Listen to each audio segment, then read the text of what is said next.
Thank you for speaking to us. I'd like to begin by asking you, any country that has gone through a lot of trauma at the time of creation, it needs a kind of a closure. And Bangladesh never seemed to have got that. Do you think that this war crimes trial which is going on, that is going to give Bangladesh the closure that it desperately needs? Well, I would first of all like to suggest that the closure is very necessary, and that is what the war crimes trials are intended to give. Whether or not they will succeed is now becoming more and more a moot question as this particular government approaches the end of its tenure. Because I would suggest that this is the last opportunity Bangladesh will have to secure that closure, because if they do not end these trials before the next elections and another government formed by the BNP Jamaat comes into power, they will ensure that this history is now finally wiped out and that no one will ever be able to bring the guilty to justice in future. An obvious question was, why did it take so long for it to happen? Why did it take? I mean, what were the impediments that? Precisely because the very forces who colluded or collaborated with the war crimes came to the center stage of power. It is the occasions on which the Awami League was in power, it was never strong enough. It was never able to fully dominate the politics and the environment in Bangladesh. Two factors are here. The Jamaat Islami BNP combine is basically sympathetic to the collaborators, or is headed by the collaborators themselves, as is the case with the Jamaat Islami, and has at least some of the collaborators as members, as is the case with the BNP. Number two, for many years the Pakistani intelligence services and the army had managed to restore their influence in the Bangladesh intelligence services and the army. So Pakistan and Bangladesh were sort of operating in tandem, and that is why you saw this great resurgence, so to speak, of Islamist extremist terrorism in Bangladesh and outwardly directed into India from Bangladesh through the 2000s. This combine effectively not only prevented any action being taken against the guilty, but I think more importantly suppressed the history of the war crimes. If you see the curricula that have been defined in the schools in Bangladesh, you see that the freedom struggle has very little reference to the atrocities, to the war crime, to the genocidal campaigns that were carried out in 1971. And this has been a deliberate effort by these parties who were colluders, who were collaborators, to wipe out this phase of history so that they are able to consolidate their power and bring back the same kind of politics of Islamism, of a right extremist kind of thinking into the Bangladesh environment. You talked about Pakistan. The obvious question is that the Pakistani generals are going to be kept away from this. Why did that happen, and is it fair? Well, obviously it isn't fair. Obviously Pakistan will never be brought to book for what it actually did, and it was the architect of the genocide. Now, Bangladesh is too weak a country to sort of even secure effective international action against those who were responsible from the Pakistani side. The best it can do, and the best it can even hope for, is to bring the guilty on its own soil to book. And even in that, I think they have embarked on a very, very uncertain gamble, because even within Bangladesh, the forces who today are supportive of the collaborators are a very, very strong political force.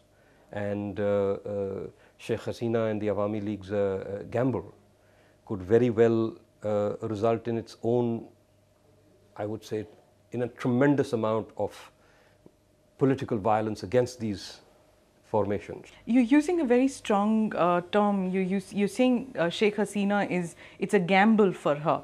And it is a precarious situation that she is in, and if she's going in for a gamble, do you think that she could lose, and this trial is something that she could just withdraw the support that she's giving this trial, and it could all fall through? She will not withdraw the support. She is fully committed The Awami League and the groups connected with the freedom struggle are completely committed to this. But the gamble is whether or not they are able to complete the processes and bring the guilty to book before the next election. Because what we are seeing is another storm gathering.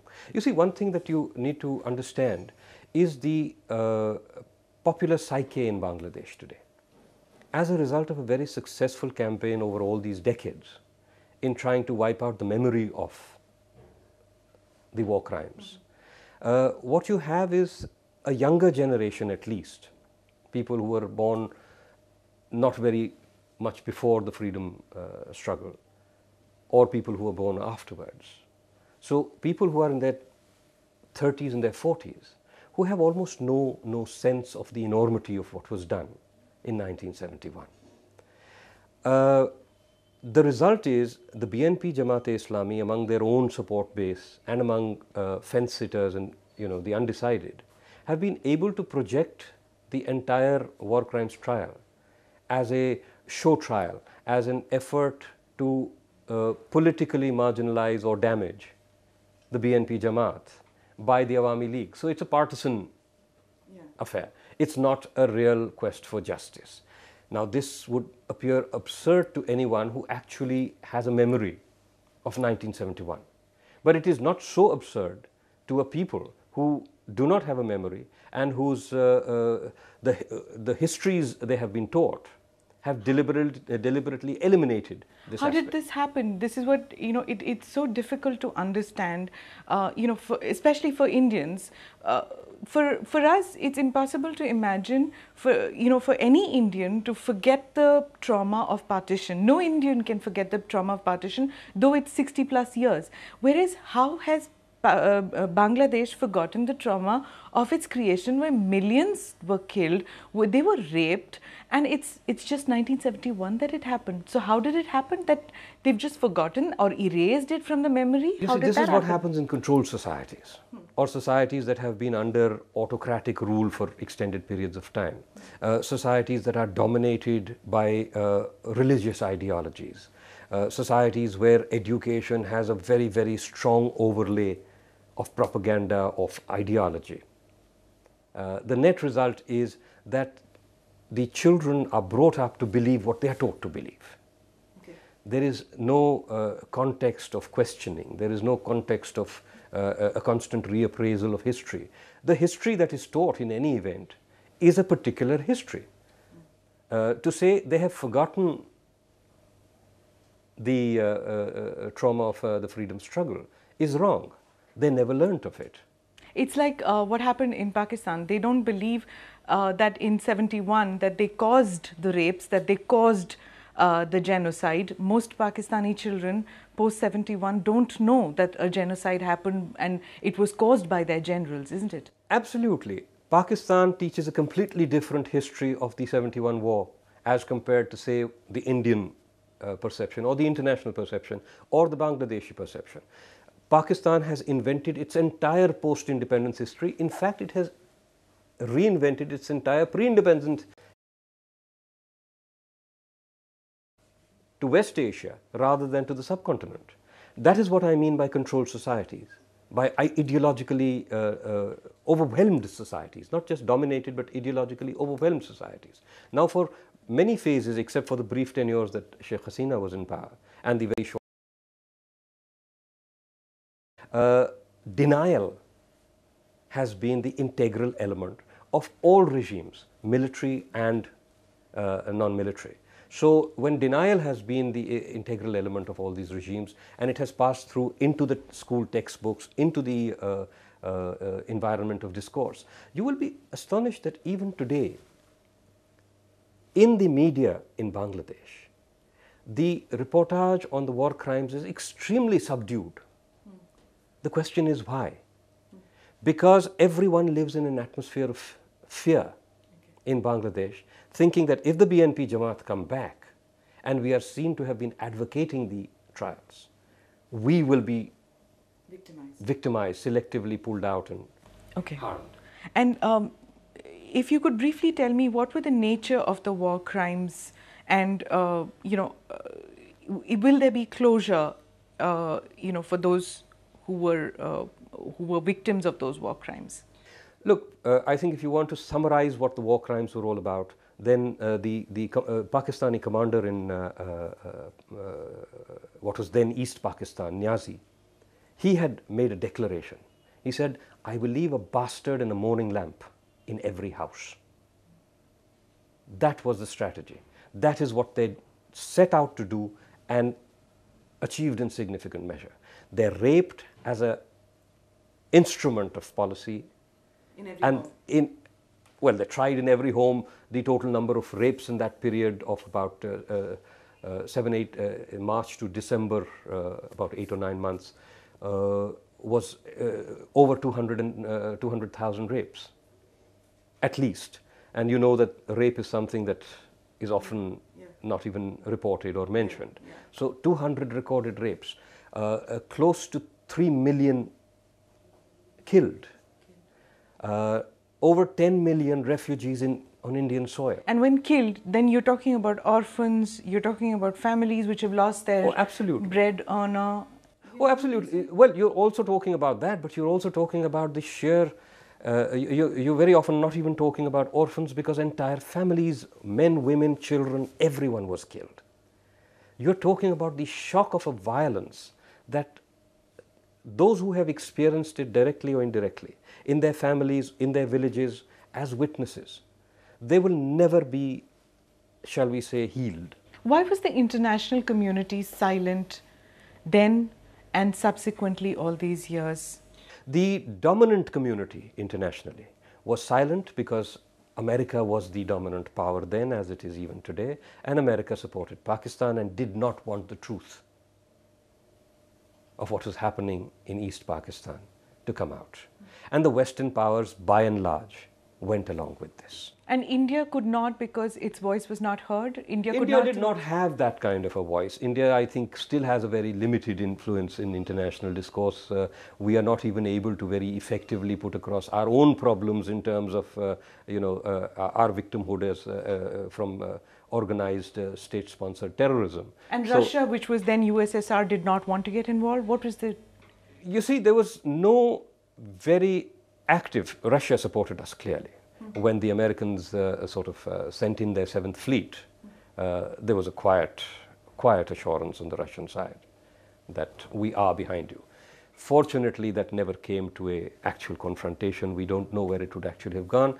Russia did support us, but again, the so-called international debate was really a Western debate. It was a debate dominated by the America-allied Western powers. If you had a voice there, you were heard.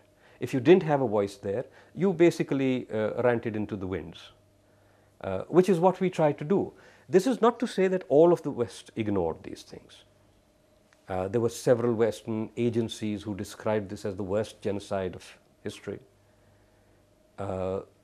Even the Beatles had a song about Bangladesh. So you did have people making efforts to bring attention to what was happening in East Pakistan, Bangladesh. But the American hegemony was so immensely powerful that there was no question whatsoever of effectively countering it. Tell me, we helped in the creation, India helped in the creation of Bangladesh. After that, did we kind of just abandon them after that? Did we just we're done with you, we've created, we've helped you in the creation, but this war crimes thing, handle it on your own? Was that our attitude? I think it's far more complex. One, let's be very, very clear. India's foreign policy failures are too many to recount. India's foreign policy, particularly in the neighborhood, has been abysmal. Our whole orientation tends again to be Western. We want all our limited diplomatic resources are overwhelmingly concentrated in the West. So we did not have very much of what you would call effective management over here. Two, there is a conundrum, there is a dilemma. Too active a role in post-independence Bangladesh would immediately make a lot of people within Bangladesh say that India is behaving like an occupying power, or is trying to be the hegemon, or is trying to subsume the Bangladeshi identity and sovereignty within some inchoate, Indian dominance. Did the political parties then, did they give those feelers to India that Oh, stay yes, away? yes, yes, yes. Dissonant voices were always there. Even Mujibur, with all his gratitude to India, was Whether stay also, away. was a sort of, please, hands off, let us do it ourselves. More importantly, I think nobody thought that you could say the Bangladeshi spring would be so short. 71 you have independence, 75 Mujibur is gone, and what the powers that come in after that are all ambivalent powers. They are powers who seek once again to harness the same Islamist, extremist kind of forces, the same politics that was the army mullah combine, which was dominating the politics of Pakistan, is restored after 1975 in Bangladesh, and very soon India is actively being pushed out. The only friend India has ever had in Bangladesh has been the Awami League, who are the only people, the Mukti Bahawani people, the Awami League people, who have a memory, a hard, you could say, institutional memory of what was actually done in 1971 and the role that India played. Everybody else is, There are many who say that, India shouldn't put all its eggs in one basket, not just stay with one political party. We've always done that, We've always been with Sheikh Hasina. You need to understand what choices we have and can have. It would be wonderful if we could, be friends with everybody, but I don't think it is very likely that the Jamaat-e-Islami and the BNP are waiting for India to make. They would rather make friends with Pakistan. And in the polarized politics of this region, it is a stark choice. It is the one or the other. We would love to make friends with all the people who are blowing things up in India as well, but they don't want to make friends with us. So let's make it very clear. It's not a question of putting all your eggs in one basket. It's a question of discovering or determining who your friendly constituency is and developing relationships there. I don't think India has ever said that a BNP government is not acceptable to us. While the BNP was in power, I think continuous efforts were made even during that phase to improve trade relations, to improve relations on a number of other things, but nothing made any headway because Bangladesh was at that point of time being used as an active launch for terrorism against India. Across India's northeast, every single terrorist organization operating in India's northeast had safe haven in Bangladesh. Progressively, you saw more and more Islamist terrorist attacks occurring on Indian soil, in some sense having a Bangladeshi footprint. The Harkatul Jihad Islami Bangladesh was actively involved. A lot of Pakistani groups were transiting through, were being facilitated to operate through Bangladesh. So in these circumstances, to make this as some kind of a choice that India makes to be friends only with one party is not a correct representation of what the real options available. The option of friendship with the BNP Jamaat-e-Islami combined is limited by their own ideological bent and their own preferences. In conclusion, what I'd like to ask is that the war crimes trial, if it concludes before the elections that are going to be held there, is it going to rake up too many raw wounds, and is it going to cause too much of tumult in Bangladeshi society? Will it be able to contain itself within its democratic, boundaries out there? I don't think the war crimes trials, if concluded, will be defining in terms of what will happen to Bangladeshi democracy. Bangladeshi democracy has always been extremely fragile, extremely tentative. I mean, there's been recurrent army rule or proxy army rule. Even the interim government, the so-called caretaker government, the last caretaker government, was again a military-dominated exercise which extended its own tenure. Fortunately, they went back to the barracks, which is a wonderful thing. But let's understand one thing very clearly. This tension is constant. To say that the war crimes trials would exacerbate this tension, so let's do away with the war crimes trials, doesn't really give you a fair understanding of what the actual situation is. These tensions are going to come to a head before the elections anyway, war crime trial or no war crimes trial. If you have the top of the Jamaat-e-Islami and some people of the top leadership of the BNP in jail today, it is not the case that the JEI and BNP are a more disruptive and dangerous force in the streets. They are as dangerous a force in the streets with these people out, number one, and they would be as dangerous a force in the field, in the streets, even if these war crimes trials had never been set up. They see themselves, the politics of Bangladesh is completely polarized. The war crimes trials are doing nothing to deepen or widen this polarization. It is already completely polarized. So any instability, violence, disruption that occurs will occur whether or not the war crimes trials are in place. Thank you very much for speaking to us. You're Thank very you. welcome.